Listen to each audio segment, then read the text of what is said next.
Hey, how y'all doing? How y'all doing? It's been a long time. I just want to jump on here really quick. It's about to be midnight. But when I tell you God just dropped a word in my spirit, like in the midst of the enemy, like tempting me and attacking me, I get up out of my sleep, y'all. Get up out of my sleep. Some gonna make me something to eat. Mind you, knowing daggone well God has called me to surrender, to fast. As I'm in the midst of mixing up my food, and I fell asleep with these in my ear listening to a sermon. This is real life stuff. I'm mixing. I'm saying, listen, I'm gonna get back to this. I'm gonna get back to this. All I heard was, I'm gonna need you to get back. You praying for something that I already have for you. I need you to get back. Like clear as day. And next thing you know, the hunger went. I closed it all up, cleaned up my little mess, and then I went to go sit down. And as I sat down, I said, I remember something was telling me, I had said I'm gonna start getting back to my videos and making a video a day. And next thing you know, it came on me, go and tell them I'm gonna need my people to get back. Get back what is already in you. God has installed in us principles, morals, discipline, the word, scripture. And what happens is life happens. You be going so good, going to church, praying, coming back, worshiping, doing what you fasting, and then out of nowhere, life happens. And when life happens, we stray away from God. A lot of people stray away from God when life starts to happen. You're not on your knees praying like you used to. You're not in the house blasting music, worshiping like you used to. You're not fasting like you used to. You so consecrated, concentrated on that issue when it should be the total. Like when things start to hit your house, we supposed to turn up whatever we doing up 10 notches. Turn the worship up 10 notches. Turn the praying up 10 notches. Turn the fasting up 10 notches. But we tend to turn everything down, and that is the plan of the enemy. When I tell you, I got 15% on this camera. It is midnight. As you can see, my hair ain't combed nothing. I was asleep. Woke up. Woke up. And God said, I need you to get back. Clear as day. I need you to get back. Get back to that Brittany that was slaying the lions and the bears. Be- do not get distracted by your Goliath season. Right before I was falling asleep, I was listening to this sermon, and it was talking about David. And I was up making notes, doing what I had to do, and listening to the sermon. I felt it. I felt God. I felt God, what God was telling me. Then as you know, I dozed off. But while I'm in my sleep, I could feel myself being tempted, hunger, pain coming. It's already midnight. I've been fine all day. Come midnight now, the attack started coming. That's why they said you should always pray between the hours of 12 and 3. I've been fine all day. Heard the sermon before I went to bed. And the sermon said, nobody talks about David when he beat the lion and the bear. See, that task, that part of his season in his life was private. That's why when he stepped on that battlefield against Goliath, which it was now public, they laughed at him. Many people were scared for him. Goliath, they said, even started talking to him, laughing at him like, what you, this little boy. But they had no idea that prior to this season, what led up to Goliath, he was already slaying beasts. God was already putting lions and bears in front of him. God had already had him as a shepherd. Before he became a king, he was already shepherding the sheep. And God has spoke to me right in that midst, right before I went to sleep, right before the attack. God has said to me, right before this Goliath, this season in my life is public. I'm in front of everybody. Everybody will know. Imagine I'm a very private person. Before this, me and my husband lived far away from everybody. I dealt with things, closed the door, shut off the phone, dealt with it. And now I'm in a season where everybody know where I am. Everybody knows where I am. And it gets a little bit like nerve-wracking where I am, because I got many videos before I told y'all where I am is very unfamiliar. But then God spoke to me and said, no, this is not. This is the same beast in the wilderness. Goliath was the same lion. He was in human form. Goliath was still that bear. He was just in human form. The difference is the atmosphere. But it's going to be it's still the same battle. Because why? If God got me out of those lions and bears, which was private, what make you think he gonna fail me now in public eyes? God, there's so many things that went on behind closed doors that people have no idea, that I never shared. Struggles, battles, nights, crying, and he delivered me. Those were my lions and my bears. God equipped me. I told y'all, 8 months, nobody knew I quit my job. Nobody knew I had dropped out of school. Well, I finished up my semester and never went back. Nobody knew me and my husband was separate. So here I was, no job, didn't go back to school, separate from my husband. At the time, I only had 3 kids then. Here I am with my 3 kids. No family around, no friends around. And I just went full force into God. Did my first 40-day fast. Got out of that fast. Jumped in another one and another one and another one. Went to the gym. Started going to the gym 5 days a week. Walking 7 days a week. 3 hours every day. 20,000 steps. Just talking to him was the closest I was ever with God. The closest I was ever with God.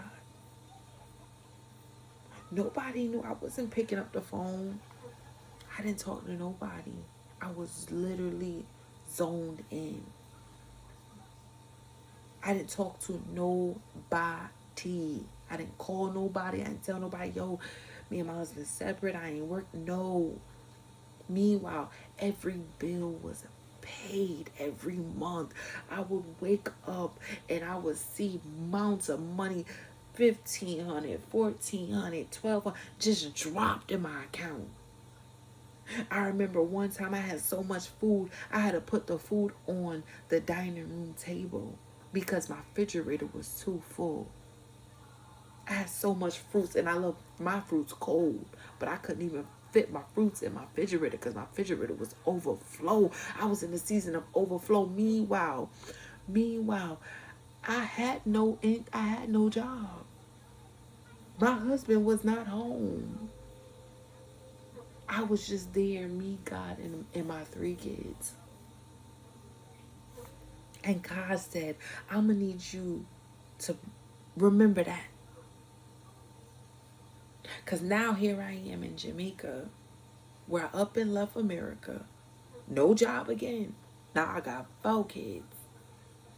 Came here to build a house. Everybody knew I'm here now. This is public knowledge. Everybody know I'm here. Everybody know I ain't working. See, back then, everybody didn't know I was not working. Everybody didn't know that my husband was gone. Everybody know my husband gone now. Everybody know he in America now. Everybody know I'm here now. Everybody know my situation now. The pressure's on. People is talking. Same way when the Goliath went on that battlefield, people were talking. Goliath, they laughing. What is this? This is a joke. But what was amazing is they said David got on the battlefield and immediately started asking, what's the reward? What's the reward for his head? He didn't step on the field weary. He didn't step up on the field very humble. But he stepped on the field knowing that it's the same God that brought me out last time that's going to bring me out this time. And God said, I'm going to need you to step in on this battlefield in front of your Goliath publicly now. Because now everybody know your business. Back then, everybody know your business. Just like David. Remember, David was out in the field by himself when he fought that bear and that lion. Nobody know that story. Not too many people know that story. Same thing with me. God said, it was just me and you.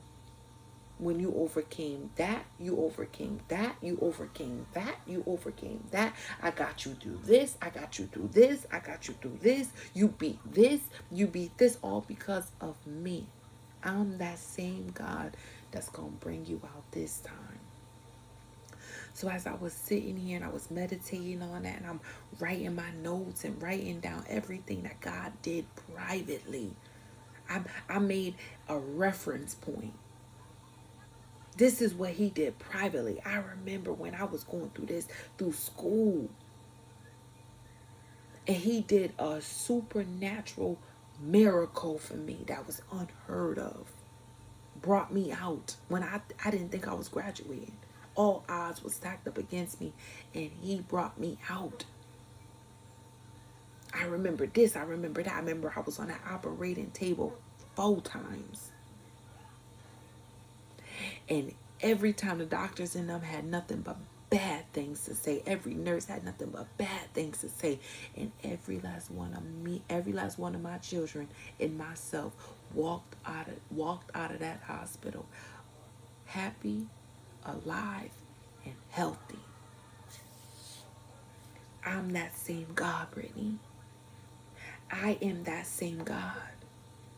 So as I'm writing this and I'm writing all this down, it's dwelling on me. It's dwelling on me. It's dwelling on me. As I get to know God, as I read his word, I started to know when God do the impossible things, right? Like Gideon. Gideon, I believe, started off with 15,000 people, men. But God said, no, that's too much. Because I don't want nobody to saying that they won because of your strength, because you got the biggest gun, because you got this. No, I want everybody to know it's because of me. He went from 15,000 to 300 men and went to war against the biggest army and still won. Because God said, I want everybody to know that it's because of me. Not because of your strength, not because of your might, not because of nothing you did. Remember, salvation is free. It's because of me, my grace and my mercy. Everybody shall glorify my name. So then I started to understand. And I started to analyze my battlefield. And I started to analyze my opponent. This is why I'm here.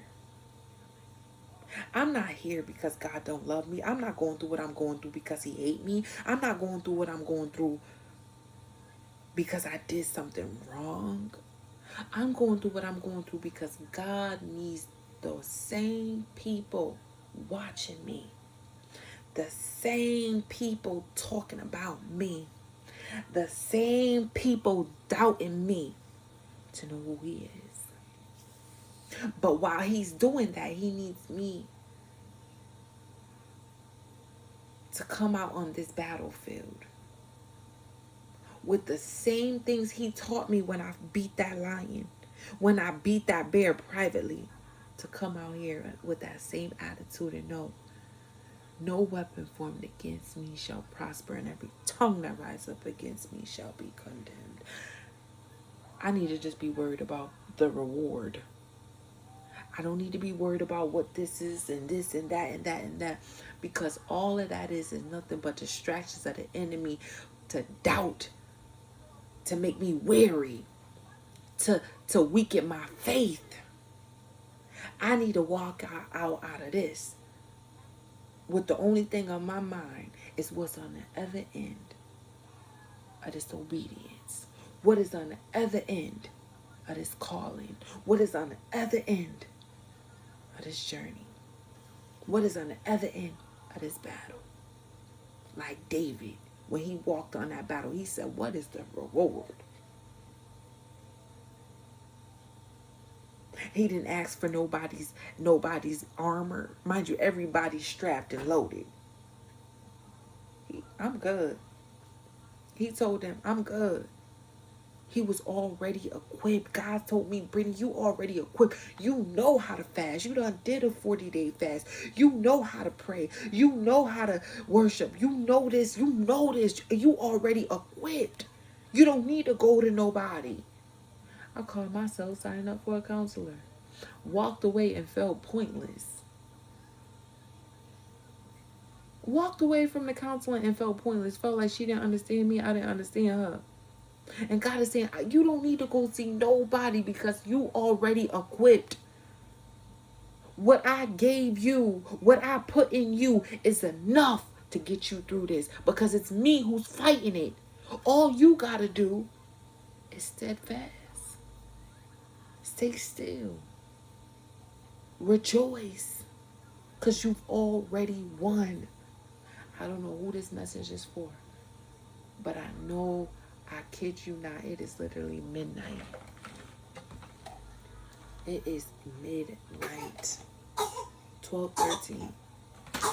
I woke up out of my sleep with the enemy tempting me and almost fell until God said to me, I'm going to need you to get back. What you praying for, I already have for you. You praying for something that you already have, but you just out of position. You out of alignment. I need you to get back in alignment to receive this. I got your address. But I can't deliver something to you if you ain't home. If you're not where I told you to be. If you're not in position. I don't know who this word is for, but I pray that it falls fresh on whoever it is for, and that it touches them in a spot so deep, a spot that was once dark. Bring light, because when I tell you, it moved me. It moved me. It moved me enough to stop whatever I was doing to come on here and tell y'all, it is time to get back. What's about to happen for all of us. If the message is for you, if the shoe can fit, wear it. I'm here to tell you, it's going to happen suddenly. But if you are out of position, if you are not aligned,